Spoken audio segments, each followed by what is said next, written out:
Hi, this lesson is about effects of transforming function graphs. We're going to start with a graphing calculator and some demonstrations, and then I'll summarize as we go. So if you have a graphing calculator or something that can graph functions, get that ready. What I'm starting with on a graphic display calculator is square root x function. Many people have this type of calculator, so hopefully you'll be able to follow along and do the same things that I'm doing here. I'm going to make this function bold so that it stands out in comparison, because I'm going to graph a few things at the same time. First up, I'd like to look at something called translating or moving graphs. I'm going to compare the effects of square root x with square root x, close brackets, plus 1, and square root x minus 2. Notice where the brackets are. Pause for a moment and get yourself set up if you need to. Then when you're ready to go, I want you to choose Zoom 4 as a window that will show all the data. Pause if you need to until you're ready and you have this image.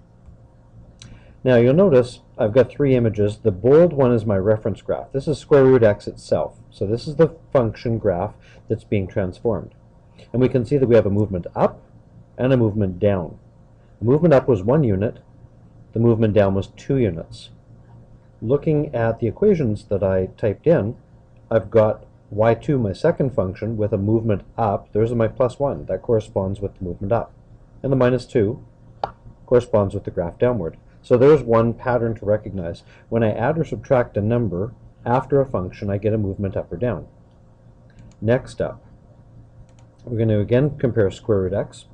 This time, I'd like to have this bracket removed. I'm going to change that number to 2. So x plus 2, close the bracket, so it's the function x plus 2 with a square root on it.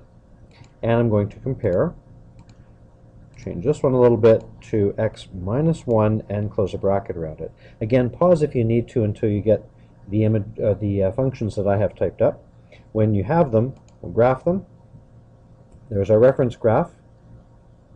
Now we can see that we are moving or translating to the left and to the right. A movement of 2 units to the left and 1 to the right. Looking at the equations, there's my plus 2, there's my minus 1.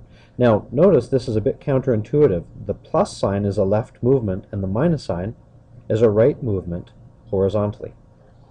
Let's summarize some of this. So I've taken screenshots of those images here. And the first translation were vertical translations. Here are the equations.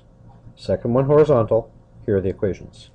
So to summarize, I'm going to choose a variable d. This isn't a universal standard. You'll see other references in some sources. I'm going to use the letters a, b, c, and d in my presentation. If you have y minus d equals function for any type of function, I used a square root function, but this applies to others, or more commonly, y equals f of x plus d, a number being added on. If the number d itself is greater than 0, we translate up. If the number is less than 0, we're going to translate down. So that's one key finding. Next. Now I'm going to refer to a variable c. If a value is being added or subtracted to x inside the function, so this is applying to x where above was applying to y, I get translation or movement, but in this case I get right or translate left. Now you may want to pause and look at the signage, positive and negative, and what the effects are. They can be sort of counterintuitive, and it depends on the way that the function is written. In the vertical direction, the function can be written two different ways. You most often see the second form, but if you think of it in the first form, then there's a more consistent rule that applies, and that is this. Y minus a value, or x minus a value, is a vertical or a horizontal movement. And when you see a minus sign, the movement is up or right, which we normally take to be positive direction.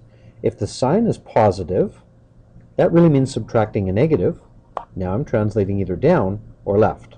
So consider those signs. Now, I've got a reference to a website that I would recommend that you have a look at. Ron Blond. You can Google it. There are a number of very helpful interactive demos that you can do there that are even more powerful than what your calculator does. The site looks like this when you choose the grade 12 resource applets, and the one I'd like you to pay attention to is this one right here, translations. Now you'll notice that he refers to H and K. You get a choice of different functions. I chose a square root function, but you could try this for various other functions like parabolas. And you'll get sliding scales to show you right, left, and up, down movement. I would recommend that you experiment with that and make sure you make this clear.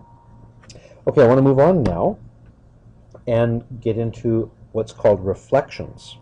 I'm again going to refer to the square root x function, but now what I want to do is I want to have a minus sign in front of it, and next I want to compare it with a minus sign inside the function. Now sometimes people will have trouble with this idea and say you can't have a negative value inside a square root, and I would agree with that. So I'll leave you with this question: what kind of x would we need to have in that case? Give it a bit of thought. Graph the results here. Here's our reference function. Here is one reflection. There's the other reflection. Okay, you may want to pause it and think about that or go back.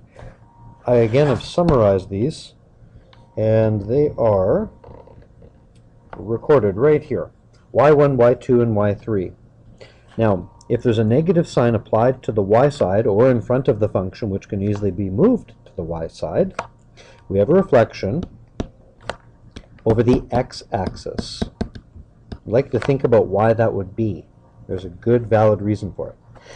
If you see a negative sign in front of the variable x inside of the function, we have a reflection again, but this time it's over the y-axis. Again, think about why that would be. You may want to pause the presentation and consider that, or try some values input into a function. I'm going to move on. So we've covered two essential different ideas, and what's left for us to do is to talk about shape. So next I'd like you to again use the square root function, but this next time we're going to do square root of 2x for comparison, and we're going to do the square root of 0.5x. Make sure you have brackets around these. We're going to choose the same window and graph. There's our reference function. Now, considering that these numbers that we applied, if you have a look here, they're right next to the x. So these are horizontal effects. So we need to think about left-right type directions. Looking at the bold curve, we can see that this one that's above it here is actually closer in toward the y-axis. So it's been squished in a horizontal sense, or compressed. Looking at the one that's sort of below it off to the right here, we can say it's further away from the y-axis. So the x values have gotten greater. It's become expanded. All right? I'll summarize that on the other sheet in just a moment. But I'd like to do one more thing, and that is change the function so that there's a number outside of the radical, a 2 outside, and I'd like to also compare a decimal 5 outside the radical, and graph again. Here's our reference, there's the first, and there's the second. Now in this case, because these numbers are not inside the function, they're outside the square root, they're vertical effects, so we need to think of them in terms of up, down, or y value effects. Considering this reference, this one clearly is above it, or higher y values. It's become expanded vertically. This one's lower in the vertical direction, so the y values have become compressed or made smaller. Summarizing these ideas, we have the following. For shape, which can be expansions or compressions, we first need to be clear if we're talking about vertical or horizontal. I like to think of it this way. If the number that we're multiplying by is inside the function next to x, it's horizontal effect. And if the number is more than, that should actually say 1, made a mistake here. If the number is more than 1, we get a compression in the horizontal direction, a squishing. Less than 1, an expansion. Again, kind of counterintuitive to what you might think.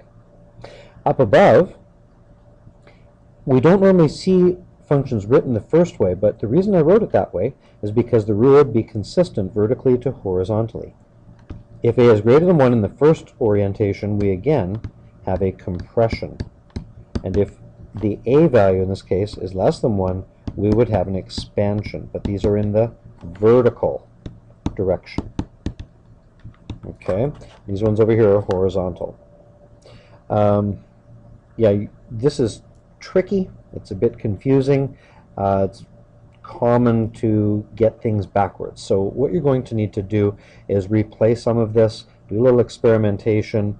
Again, when it comes to shape change as well as reflection, here again is a URL to a Ron Blond website, and you can experiment with those effects. Oops, let me just show you what that looks like. We're looking for stretch reflect right here, and choose a function and apply the sliders to them. And you can see here, there's a reflection effect. Negative numbers reflects. There's shape effects, compressing or expanding, depending on if we're talking about vertical or horizontal. What you're going to need to do at this point is pause, replay, and experiment a bit to make this clear for yourself. Hopefully that makes good sense for you. Good luck with the lesson, and that's all for now.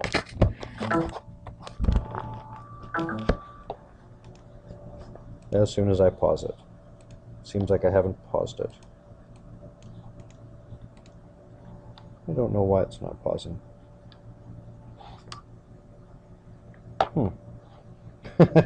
Sorry folks, normally this shuts off at this point. Isn't this interesting? And I cannot even find the application. So, hopefully you've stopped at this point.